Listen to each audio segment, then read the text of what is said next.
Hey everyone, welcome back. It's Ripe here again with another insane HOA story. Imagine inheriting your childhood home thinking you can finally settle in, only to have a power-hungry HOA president claim that your house now belongs to the association. Demands for back payments, threats of foreclosure, and even attempts to break into the home. This story has it all. But instead of giving in, today's homeowner fought back in the best way possible. Let's jump right into it. The title story starts like this. When I was growing up, the neighborhood I lived in was a pretty nice place. I would even go as far as to say that it was the average suburban area. At the time, I played hockey in the street with the other kids until our parents would have to open the doors and call us in for dinner one at a time. This was only in the 1990s, so this is not some crazy long time ago type of scenario. Like a lot of other kids, when I got older and went to college, I always felt like my house would be there for me if I ever needed to come back home. It was only ever my mom and me, which even in the 90s was seen as a little abnormal. Not to me so much as a kid, but I learned later in life that my mom got a lot of pressure and backlash from other people, especially the moms that helped a lot at school, and got annoyed that my mom was busy working all of the time. Another thing about my neighborhood was that it did not have an HOA and still ran perfectly fine. In fact, it was only 5 years ago that some of the neighborhood ladies decided an HOA was a smart idea and to start one up. My mom did not want to join the HOA, and since I was in my 20s at the time, she did not feel the need to hide anything from me. When I would talk to her, she told me right off that the people running it were the same type of women that gave her a hard time when she was bringing me up. In fact, a few were exactly those same women. The HOA was not mandatory though.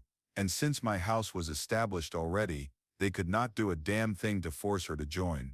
They could only try to pressure her, and they did.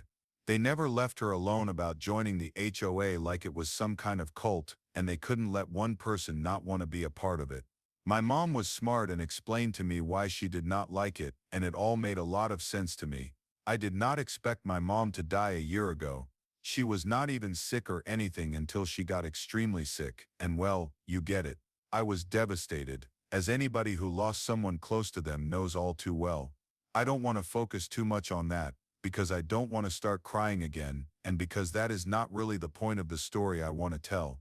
I inherited the family home, and since I was only in a pretty crappy apartment, I wanted to move in there. I felt it would be good for my healing to be there too, but the HOA wanted to make things a little bit more than just difficult for me.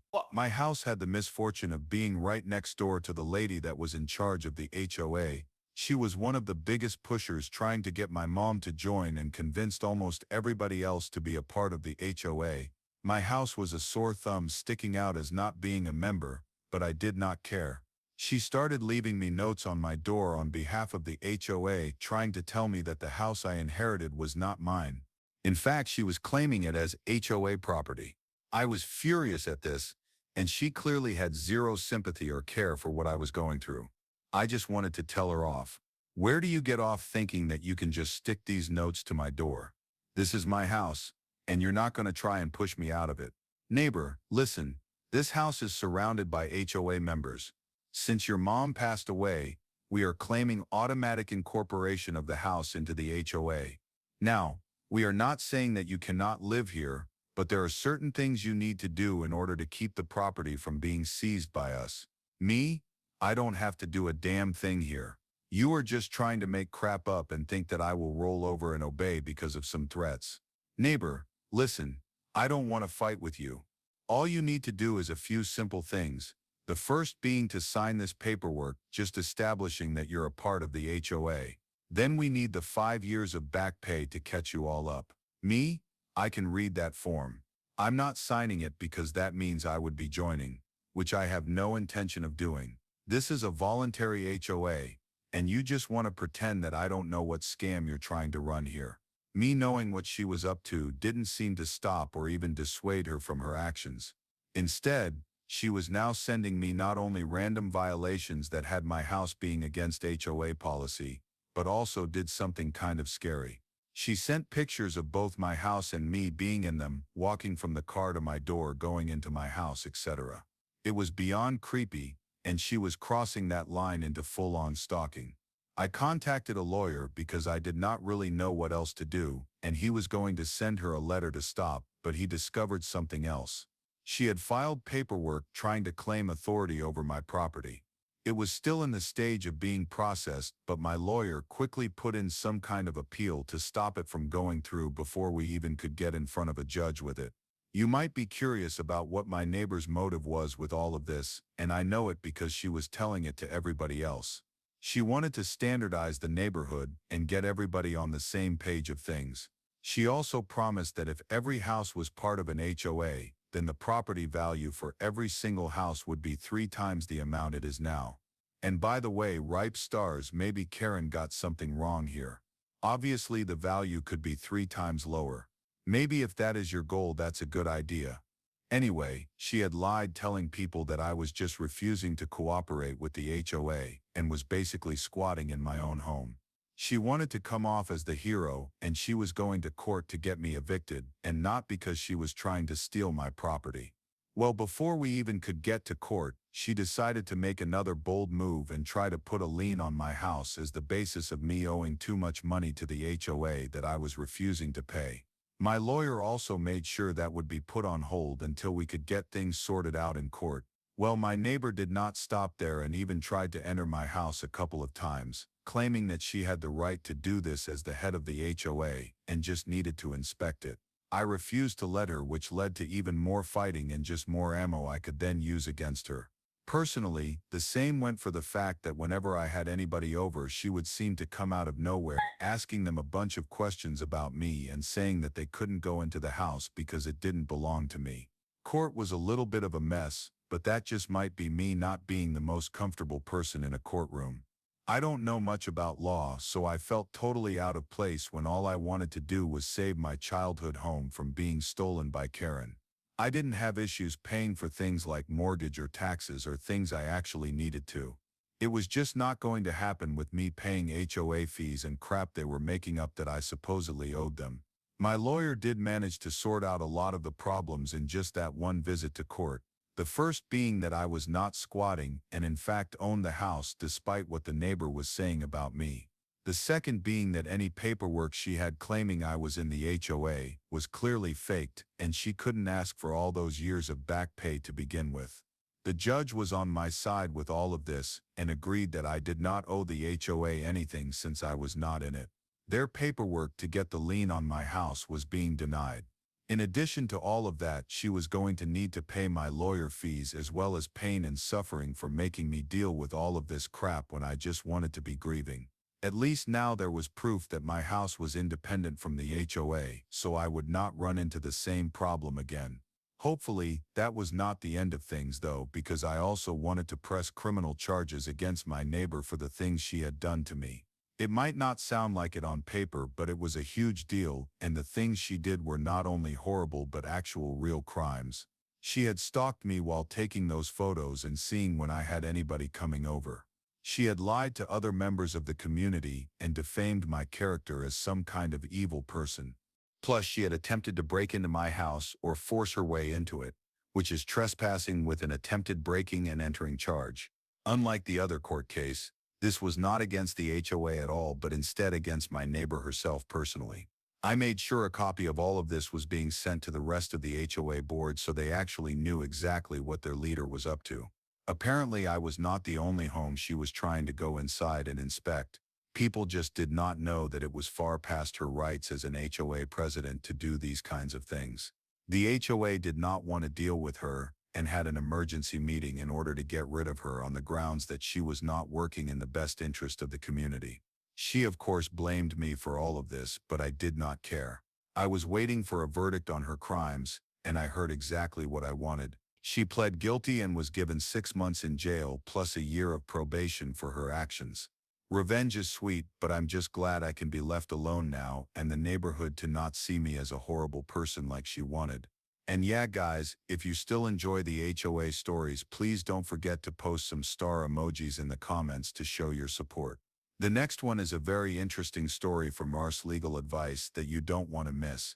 It is titled 2 years ago, I bought 5 Australian classic cars cheap for sale from the widow of a deceased backyard collector.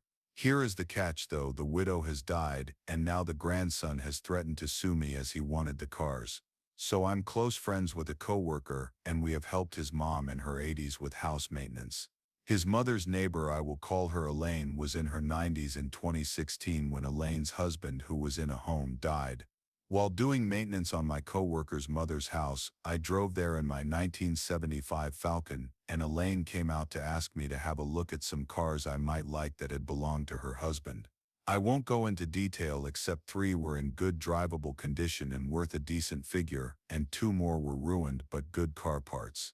At the time I couldn't afford anywhere near what they were genuinely worth. 2 are at least in the top 5 desirable Australian classics. I told her what they could fetch on the open market, but she was happy to take $5,000 for all 5 cars, well under their value. And yeah guys, that seems insanely cheap for 5 classic cars, but then again OP did not really mention yet what the cars actually are. Let's just say if it's a 1969 Pontiac GTO I would freak out. Anyway, she wanted to make sure that they went to someone who would appreciate them, and I paid for and collected them a week later. I still have the 3 good ones, 2 now on historic registration and the other one in storage. Elaine passed away in the middle of this year and her grandson is on a warpath over the cars. He has found my contact details and phoned me several times threatening to sue me for effectively stealing the cars from his grandma, and has turned up at my front door once demanding the return of the cars. I've not been served or received anything in writing from him in a legal sense, only his business card, which sounds dodgy to begin with. I verified that he is an actual lawyer as he claims through a website of his employer, which lists him with a photo as specializing in commercial and insurance law, just like his business card. I would have expected if there was a real legal issue with the ownership of the cars, it would be in relation to the grandmother's estate proceedings, and I would be contacted by mail by someone acting as executor and not via phone calls. And doorstop visits by one angry son, acting like it's happening between me and him alone. Since I'm not a lawyer, and my presumptions could be completely out here, I'm posting here. If need be, I could now afford the market price of all the cars. Anyway, is the grandson likely to have a case, and should I find a lawyer of my own? Relevant comments: not a lawyer, but if Elaine's husband left them to her in his will, she was free to do with them as she pleased. Ergo, the grandson has no claim. He'd be banking on your uncertainty of that to strong-arm you into cutting a deal. Don't ignore any official summons or claims, but you can safely tell him to shove off over the phone. If you want to get really petty, you could contact his law firm and complain about him. But as long as he was not intimating that his employer was in any way involved, it's none of their business, so they could tell you, cool, so what? OP then responded, thanks. Banking on my uncertainty is a good way to describe the vibe I'm getting from him. He's not exactly throwing his law firm's name around, but it's on the business card he gave me. Then OP was saying something in regards to what the cars are, and he said, I feel more comfortable describing them now after reading the responses here. So one registered as an XY GT replica in nice shape built from a Fairmont. The other registered as an XB Fairmont Coupe in excellent original condition, and the third, I'm still working on getting back on the road, is an XA Sedan Falcon 506. The last 2 were wrecks and have already been picked out, and the good bits kept. A spare XA Sedan and an XW that looks like it had spent 30 years as yard art. The XW collapsed at the torque boxes in plenum while being trailered and nearly came off in pieces, but worth it for the class and trim alone. Update: I spoke with my coworker about the issue, and he talked with his mom, who clued me into her neighbor Elaine, from my previous post not having any grandsons. My coworker's mother is still in contact with Elaine's son and daughter, as they own and still work on Elaine's old house next door. She put them in contact with me. They wanted to know who it was who was actually threatening me about the cars, as Elaine has no grandsons. Then we spoke and they identified the lawyer grandson as an old ex of her who was once a partner of but not married to one of Elaine's granddaughters for a few years. He's also known to be in a lot of debt, which might explain his desperate hunting for valuable items. Elaine's son and daughter reiterated that their dad had left instructions to Elaine for the cars to go to someone who would cherish them, and that they were happy they did, and glad to hear from me, by the way, that they are still being looked after together. I haven't contacted the faux grandson's law firm yet. I got a lot of evidence of his misrepresentations to me, and after Googling in SW law, I'm not 100% sure of the legality of all of it, especially about sharing my home security and dashcam recordings directly to the other firm or even speaking directly to them. I will go through my own legal representation there as a filter on what I need to give them to make sure they know of his behavior linked to their firm. Small update, fake grandson came around twice more. I now got multiple records of him visiting my residence, threats via text, and many phone calls to me after I asked him to not contact me again except in writing. Complaints have been made through my lawyer to his firm and relevant regulatory bodies. I informed him of the complaints on Thursday and reiterated not to contact me again, and I have not heard a peep from him since. Last update, fake grandson had already been dismissed from the firm before my lawyer, and I complained, and he already has complaints against him for other reasons. Either way, the next one is an M-hold story. So I, 47 female, have always had a very strange relationship with my brother, 51 male.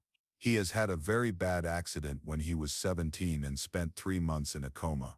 Ever since, he has been the child my parents woned over, and they make excuses for everything he does. I've been to therapy because of this for over a decade, as I resented him for my parents forgetting about me when I was younger, even though I love my parents to death. My nephew, 31 male, has basically been raised by my parents as well. His mom passed away during childbirth, and my brother lived with our parents until about 4 years ago when he moved in with his girlfriend. Because my brother is handicapped and doesn't have big motor skills, a lot of the childcare was taken care of by my parents over the years until my nephew moved out of state 5 years ago for his job. A couple of weeks ago, my parents were meeting with their lawyer to set up their will, as they are both no longer in the best of health and want to make sure that we are taken care of. The only big thing they have is their house and car. They were talking about that they want to split the inheritance 3 ways, and I got confused and asked them why 3 ways considering it's only me and my brother. They said they wanted my nephew in there as well, as they basically raised him since childbirth and consider him largely as their kid too. I told them that's not fair, as I have 2 kids as well, and if my nephew is in the will they should as well. My brother said that what they were doing with their money is their business and I should stay out of it, but I disagreed. Eventually my parents agreed and did not give my nephew his share. My brother called it a giant dick move and called me petty to punish my nephew for the resentment I have towards him. We broke out into a fight that my parents had to unfortunately break up. My nephew called me a couple of days ago to check in on my youngest, as he is her godfather. He had already heard what happened and just said that it was a bit of a Karen move to do, but he's unbothered by it, as it is none of his business. But my brother is still very upset with me, and my parents are rather cold to me as well. Am I the a-hole here? And here, ripe stars, let me know what you think about this. OP is the a-hole here or not? Let me know in the comments. Comment number 1 from Reddit, not the a-hole. OP's parents brought OP into the conversation about distribution, and OP gave the opinion that a will that included the nephew should also include OP's children. Comment number 2, your parents are cold to you for being factual. They have 3 grandkids, so if they want to give to their grandkid, they should also give it to the other 2. Fair is fair. Do they even know or address the fact that they caused you to be in therapy because of them? Like, sure, your brother needed more support, but they ignored you. In the end, it's their money, but they should be fair. In my country, it doesn't even matter what is written in the will, you get a percentage of the inheritance. Update number 2. I just want to clarify some things. My nephew is godfather of my youngest, she is 7. My eldest is 10. He is also the only one in the family around his age. All my cousins are around my age, and then there are the small kids. He and I have a good relationship. He has always been a very hard worker and studied hard to be where he is now, and I cannot be more proud of him for what he's been able to accomplish with the limited resources that he has. My parents absolutely adore my kids as well, and babysit often when me and my husband need help or are busy with work. My parents are in a care home and want none of us to take care of them. They made sure that no one had to, and even when my nephew was living with them, he did errands for them like running to the shops, groceries, making appointments for them when need be. Just because he moved out of state, he cannot do that anymore. We also did it together, as many mentioned that my brother wasn't able to do this. It's true that they see my nephew more as a son than a grandson. To answer a few more questions I've received, me and my husband have been together for nearly 20 years. He has his own construction business, and I am a head teacher. I also think the reason why my parents want to take him in the will is because of all the medical expenses my brother had with the accident and the continued aftercare he's had. Virtually nothing is left of his share of the inheritance. I think that's what my parents tried to avoid by putting my nephew in the will, though I'm not fully sure. Edit number 3. People ask me about my nephew's mother's side of the family, but she came out of foster care. My parents looked into getting into contact with anyone, but it appeared she was on her own too before meeting my brother, so there's nothing there either. My nephew has worked every weekend and holiday ever since he was 14 to pay for his tuition and largely his expenses like clothes and the like, and my parents didn't support him financially as much as they would have liked. My nephew and his soon-to-be husband have good-paying jobs, like me and my husband too, so it's not like he needs the assets either. I talked to him about this after the post blew up the way it did, and he said that if it bothers me this much, he would rather have his share put in a college fund for my daughter, his godchild. I told him that this is not what this is about, and he just said he cannot win on this and won't discuss this any further and just not inform him of anything anymore, and he's going for the come what may mindset. He also said the same thing to my parents. Before we end the video, I will read one last story from Ars Petty Revenge that is brand new. It is titled The Reason Why My Ex Is My Ex. So many years ago, after the birth of my oldest son, I desperately needed a job. I was scouring through the job section of as many newspapers as I could get my hands on. The pickings were slim, as my highest qualification was graduating high school. I had to ignore minimum wage jobs because they could cost more than they paid. Then my ex said some magic words: "Stop being so picky, you're never going to earn more than minimum wage." I saw an ad, and then I found the ad. They advertise free training to become a software engineer, professional certification, and then you get a job afterwards. The only requirement was a high school diploma with a passing math grade. At first I was very wary because it definitely felt like it was too good to be true and possibly even a scam, but I had nothing to lose by just checking it out. So off I went. The first day of the acceptance process was grueling. Multiple timed aptitude tests that took hours.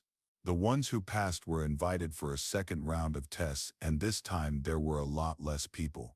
Out of the 30 from the first day, only 2 of us were accepted at the end, and it was not a scam. The reason why it was free was because the employers would pay for the training. I was thrilled, and then followed the most intense 4 months of my life.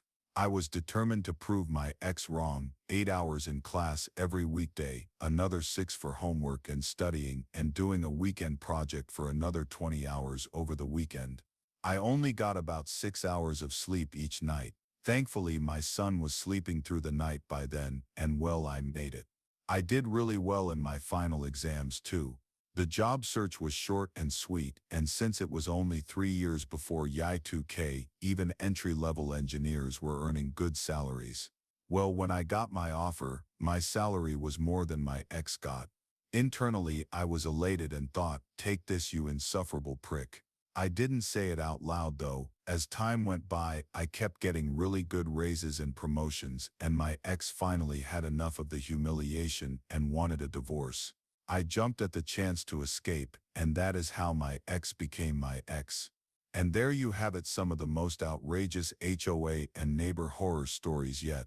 From entitled HOA presidents trying to steal homes to fake legal claims and intimidation tactics, it's unbelievable how far some people will go for control. But as we've seen, standing your ground and fighting back always pays off in the end.